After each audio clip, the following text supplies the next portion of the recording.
What's good? My name is Charity Croft. It's Christmas time! But why this time?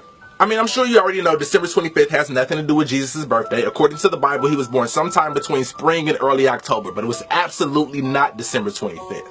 So then what is the reason for the season? Well, I'm glad you asked. It's most likely because in the year 336, the Roman Emperor Constantine was trying to do away with paganism and really make Christianity a thing. Well, at that time, the biggest ancient festival was something called Saturnalia. This was a festival celebrating the god Saturn that lasted a little over a week starting on December 17th. The ancient Romans chose this time to celebrate Saturn because it was during winter solstice, which is when the sun is in a very specific position in the sky.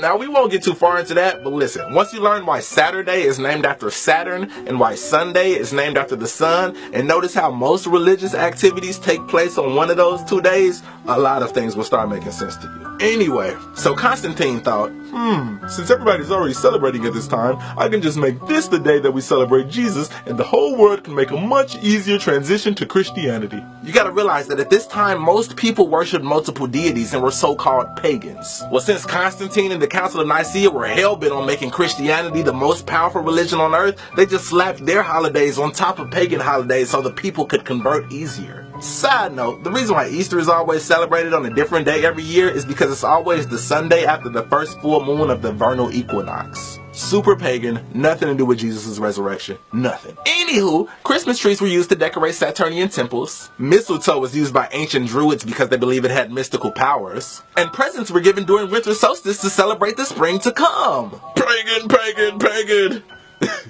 And you ain't even know it. So pagan, in fact, that Christmas was outlawed in the New World when the Puritans first got here because they knew how pagan it was. It didn't become okay till the 1680s when they realized that gift giving could be profitable. Speaking of pagan, what does that word even mean? Like, why do we act like pagan means devil worshiper? The actual definition of pagan is any person holding religious beliefs other than the main world religions. So in other words, anybody who is not Christian or Muslim. Words like that is how Christianity was able to take over the entire planet by creating a bad word for people who didn't convert. He is pagan! Kill him! Back to Christmas. Who is this guy? Well, it's Santa Claus. He's actually based off a real person named Saint Nicholas, but you probably knew that already. But did you know that Saint Nick was a bishop in the Church of Turkey? He anonymously gave 3 bags of gold to a poor family, and after that everybody just made up this legend about anonymous gifts coming from a guy named Saint Nicholas, and Santa Claus was born. And now he lives in the North Pole, even though he's from the Middle East. So that means that originally Santa Claus's gift giving was a noble act of helping the poor. But in the 1800s, companies found that it was far more profitable to make it about little kids, because of course people would buy gifts for kids before they buy them for poor people. And so companies like Macy's started using Santa's name to make Christmas into a corporate capitalist fiasco. But here is the biggest point of this video. In America alone, we spend more than $465 billion on Christmas presents every year. Those are gifts for one day, $465 billion. Well, check this out. According to Charity Water, you can buy a well for $5,000 that will provide water for 250 people for 20 years. And according to Feed the Children, you can buy a meal for 300 people for $120. So if you do the math,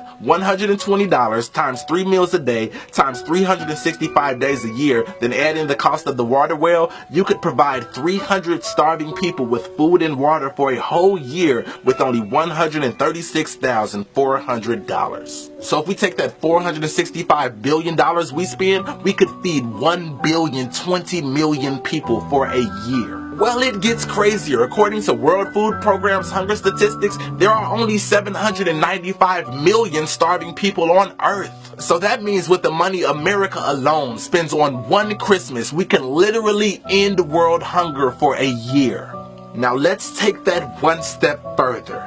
If we just did away with the entire gift-giving part of Christmas, and every year we use the same money that we would have spent on presents to instead feed the poor, there would be no such thing as hunger, and the entire world would have food.